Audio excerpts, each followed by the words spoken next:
With this review, the entire hierarchy is about to change. Hey, you! Get down from there!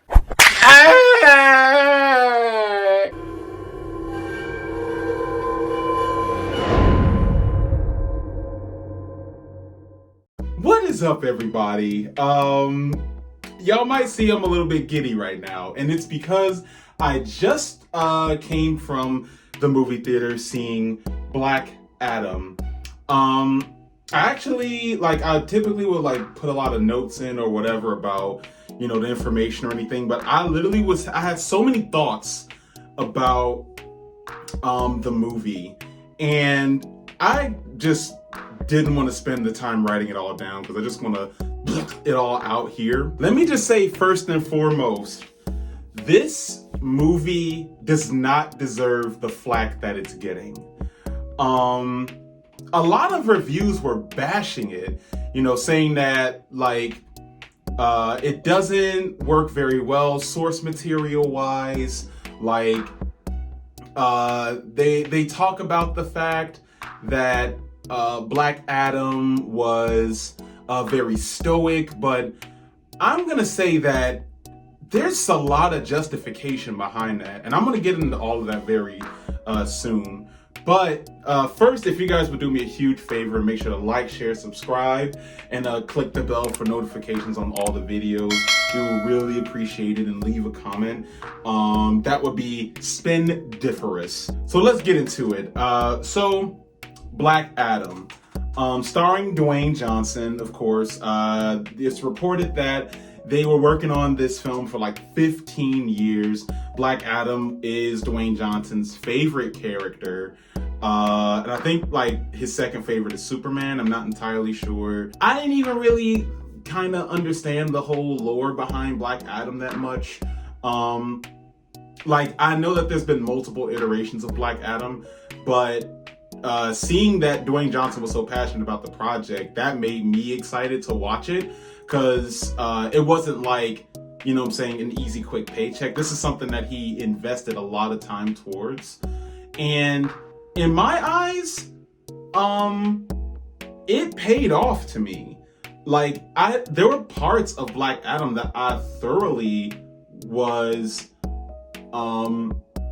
surprised about. I was really there were parts that I really genuinely enjoyed. And in the grand scheme of things, just putting this out now, I give this movie a 3 out of 5 easily. The action sequences were amazing. It has a whole lot of spectacle. There were a lot of slow-mo moments that were actually really cool. Black Adam is an absolute menace. He's an absolute tank when it comes to the fighting, the superpowers. I never really got the connection between him and Superman, being in that same genre of power level. I'll get into this a little bit later, but I love the fact that it kind of goes along the same psyche of being a super powerful being in a world that feels like paper and cardboard. Having that power and trying to define what does it mean to have that level of power and what responsibility means in that aspect.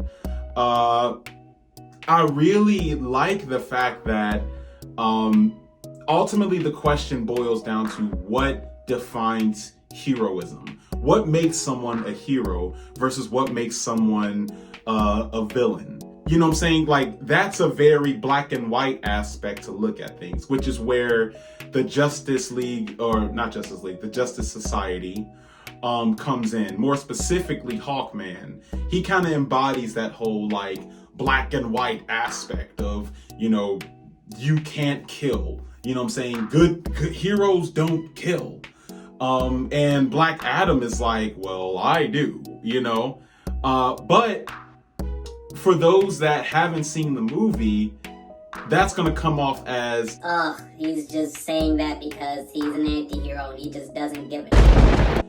That's not true, actually. And if you guys want to kind of know what I mean, just stick around because I will be talking in depth with spoilers. But like I said, overall, I think the presentation was awesome. I think the acting was actually really good. Dwayne Johnson is very stoic, but stoic doesn't necessarily mean bland. Stoic means that your charisma is reserved, to me at least. I don't know the definition of it, but he plays a very stoic Black Adam, but the thing is like, from what I've seen, not amongst the comics, but amongst like video games and TV shows, Black Adam is typically like a very villainy villain. He can be considered like cowardly, when it services him, or very menacingly, in other aspects. But this Black Adam was actually more of a brooding type. He was very brooding, not necessarily depressed, but just really had a lot of inner turmoils and inner questions. I'll get into that a little bit later.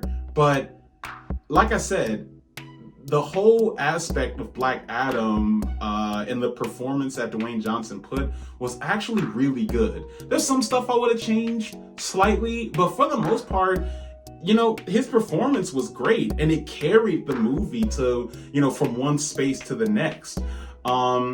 There is some type of villain, but to be honest with you, I'll get into that a little bit later too, but like, to be honest with you, it's forgettable. The plot did have a couple of potholes in there, but it was something that could be very over the action. The action, like I said, the action was so good. There were so many moments that I was just like, wow, they put a lot of heart and effort into those moments. It really makes you feel like right smack dab in the mix of all the action. And that's something that action movies are supposed to do. They're supposed to make you feel like you're there and making you feel for the characters when they're getting hit, when they're, getting smacked around, or when they're the ones dishing out the punishment. It was awesome to see. To summarize the whole plot line, I would say that their whole arc in question was about what defines being a hero, and what defines being an anti-hero. And I think that they answer that question, but not in the way you'd expect. Like, you see anti-heroes like Deadpool, who come from a very comedic side. You see anti-heroes like Spawn, who come from a very brooding side, but a very rated R brooding side. Black Adam comes more along the lines of the Spawn type, but not necessarily in the same aspect.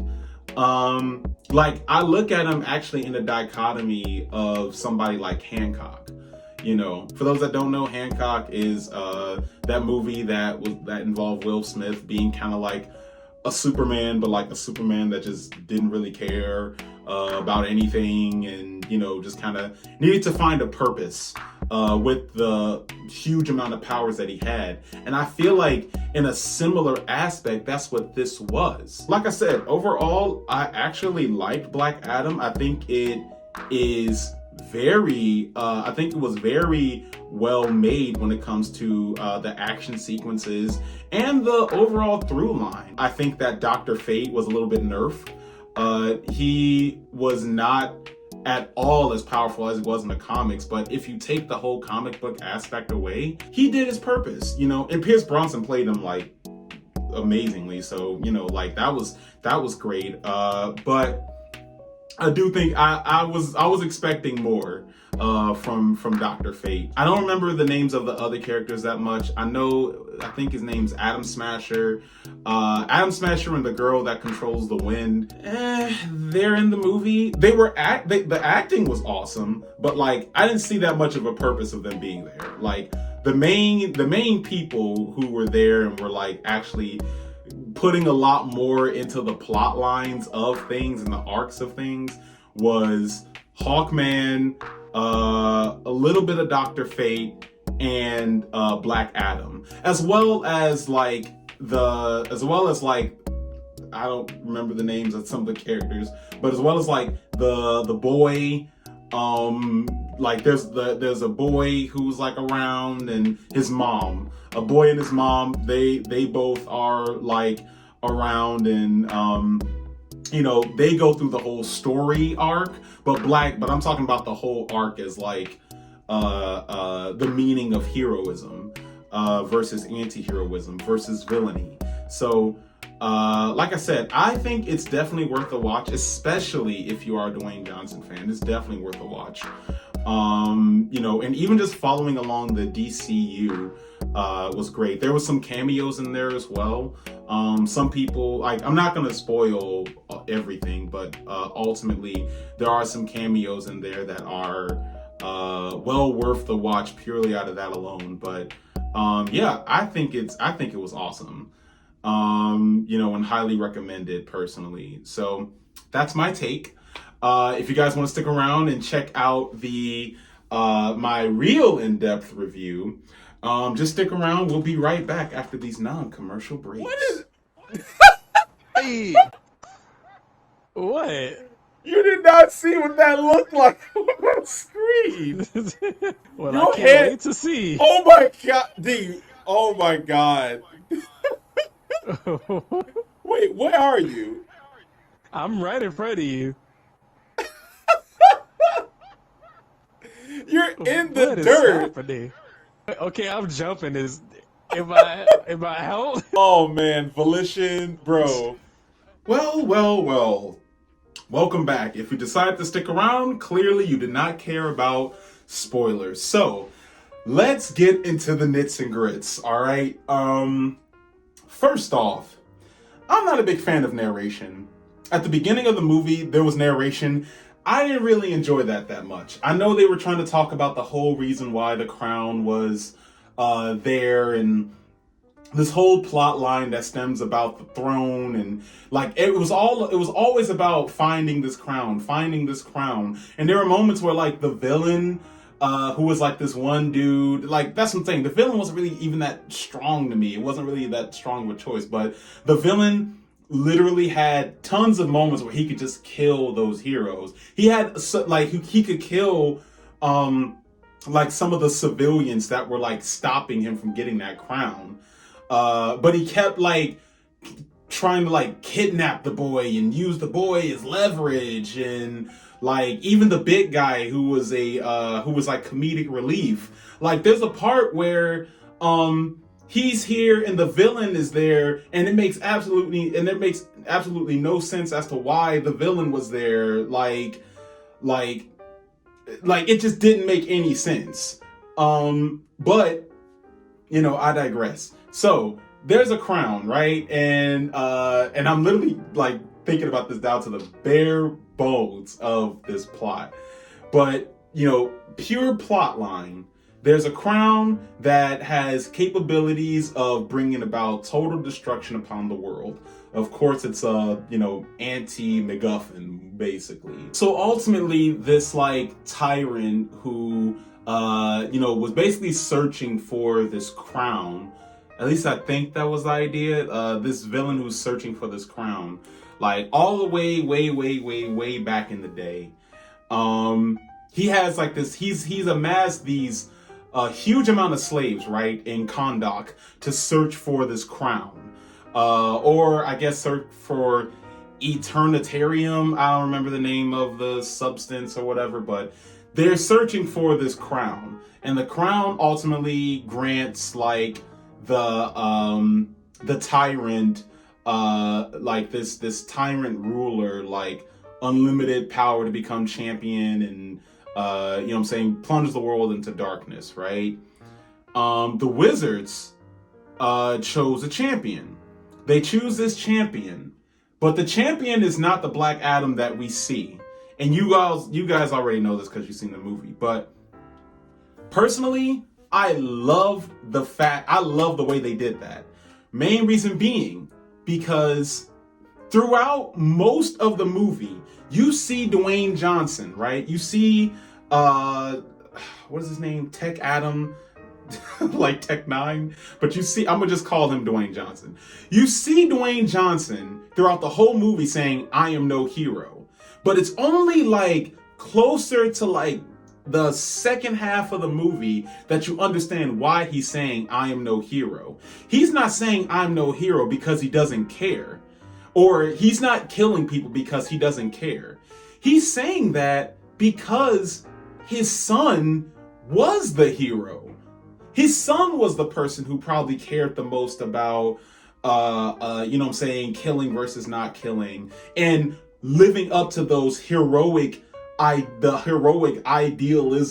of, you know what I'm saying, of being a superhero and, you know, being a symbol of peace and liberating Kahndaq. When his son dies and he's bestowed this power, he's like, I don't know what to do with this. Like, I wasn't even able to protect my family as a mortal. How am I supposed to protect everything as damn near God?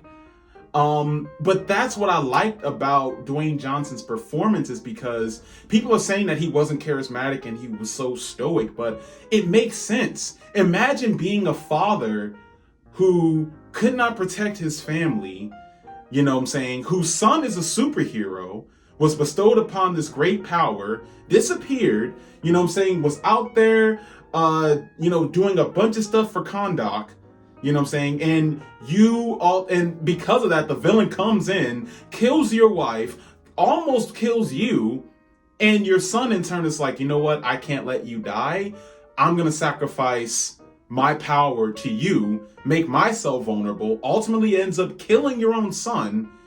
And of course, in turn, you explode into this furic rage. You destroy a vast majority of Kahndaq in the process because you lost control of that power that you didn't even know how to control. And in turn, wizards pop up out of nowhere and beat your ass and send you into this prison on the floor.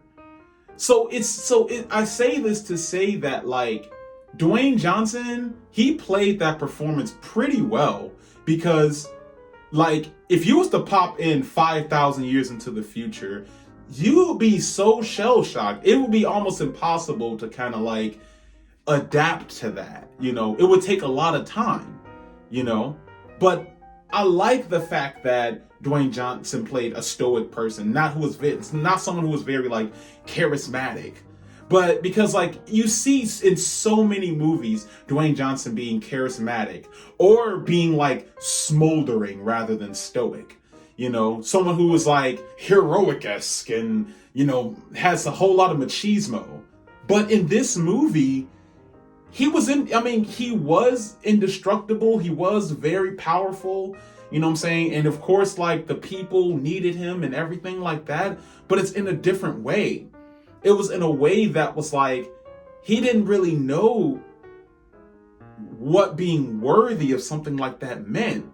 His son, you know what I'm saying? His son saw that in him, but he didn't, you know?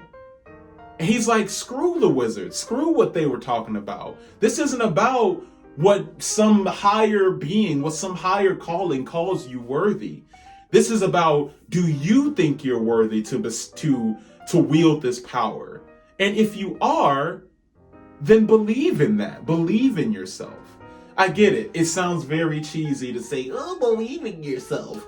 But like, they told that in a way that was very interesting to me. Dwayne Johnson was brooding over knowing, like, am I really worthy to hold these powers? Am I worthy to be the hero that my son died trying to be? And that's what made it so cool. Like, I'll give you a prime example of brooding done right and brooding done wrong. Hancock, at the beginning, like the first half of it, Hancock was a very like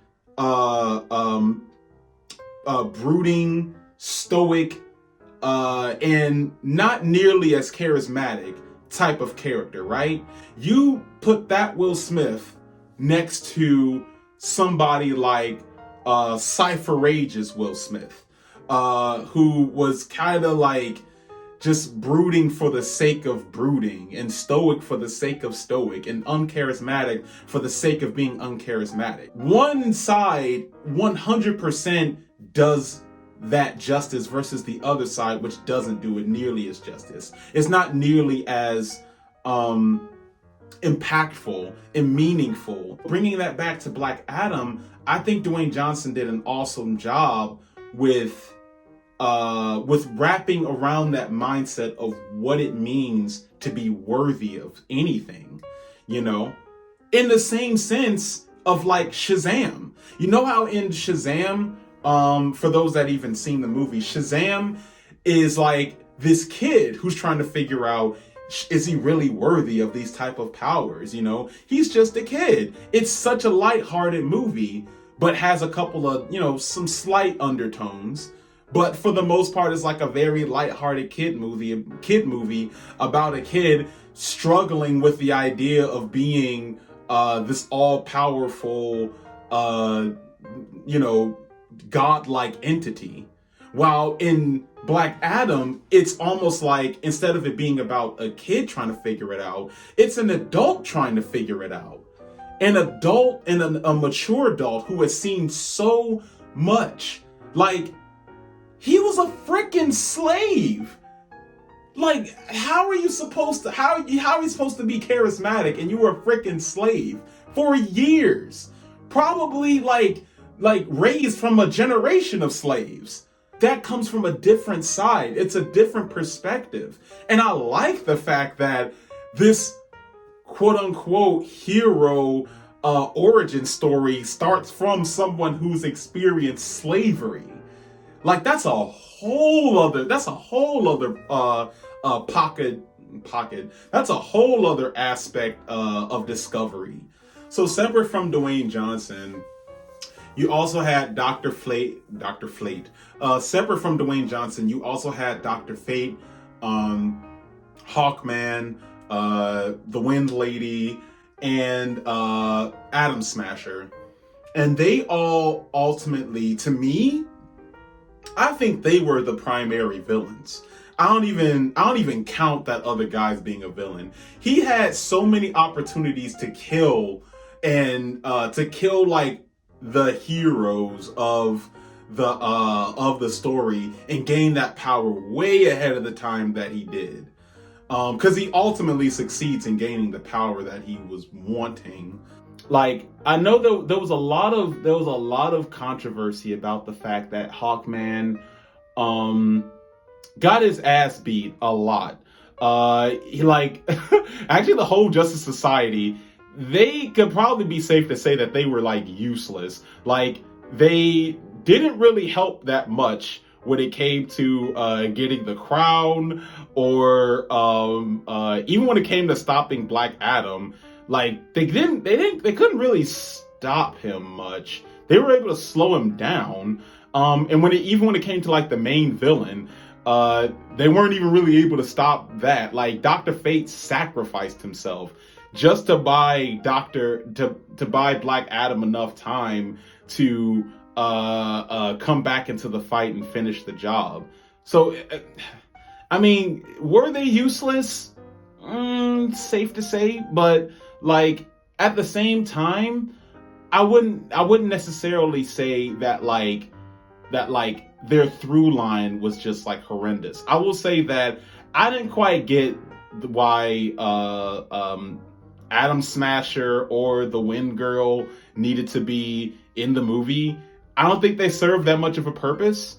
I mean, like I said earlier, they were played very well, but I didn't see much of a need for them to be there. Outside of like backup, you know what I'm saying? I like the fact that the vast majority of the time, he was like, Black Adam was fighting them. Like, he was fighting them. He was fighting a bunch of like faceless goons and stuff. And of course, no one could really stand up to Black Adam like that. Not even the villain at the end could stand up to Black Adam like that. But that's why I say that at the end of the day, if Black Adam is the protagonist, Hawkman is like the antagonist, really. The one that's stopping Black Adam from getting to that next phase of discovery. You know what I'm saying? When it comes to character growth, Hawkman was the one that was stopping him the most. I can't wait to see what they do with Black Adam. And if anything, I really like the fact that now the whole idea behind the hierarchy of the DCU is going to change. It makes sense now. Because, and it's not from a sense of saying that, oh, well, here comes this tyrant. It's like, no, that's just this super powerful person. And this super powerful person who doesn't have a leash, which that's kind of interesting, doesn't have a leash, dating back to the whole slavery thing. So bruh, that's what I'm saying. Like, I don't get how people don't think that's cool. Not slavery, but just like he's been a slave, you know what I'm saying, finds these superpowers, comes up in this new day and age, saves a city that not necessarily worships him. Well, I mean, maybe they kind of do worship him, but you know what I'm saying? He comes back. He's this, like, you know what I'm saying? He's this champion of the city that he will protect at all costs. But the rest of the world, all these other superheroes who weren't even like liberating this city for years, because the city has been like in turmoil, being ran by tyrants for thousands and thousands of years, which even Hawkman could not explain, like why for the last 25 years, like, you know what I'm saying, there wasn't nobody from the Justice Society coming over here to liberate us.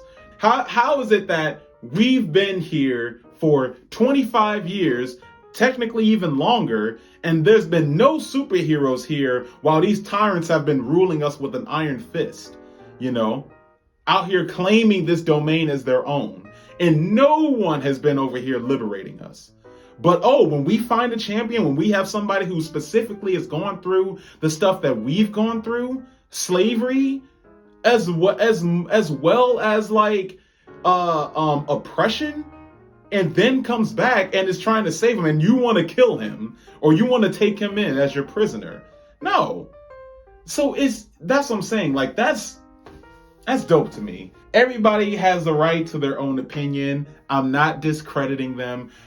My opinion, I like it. I like it a lot, you know, and I think it was just beautifully done, in my opinion. So, like I said, Black Adam is flawed, but it is still a great watch. I can't wait to see this Black Adam go up against Shazam, or against Billy Batson, as well as Superman, you know, or possibly join forces. I don't know. I think Black Adam is going to be on whoever is willing to protect Kahndaq.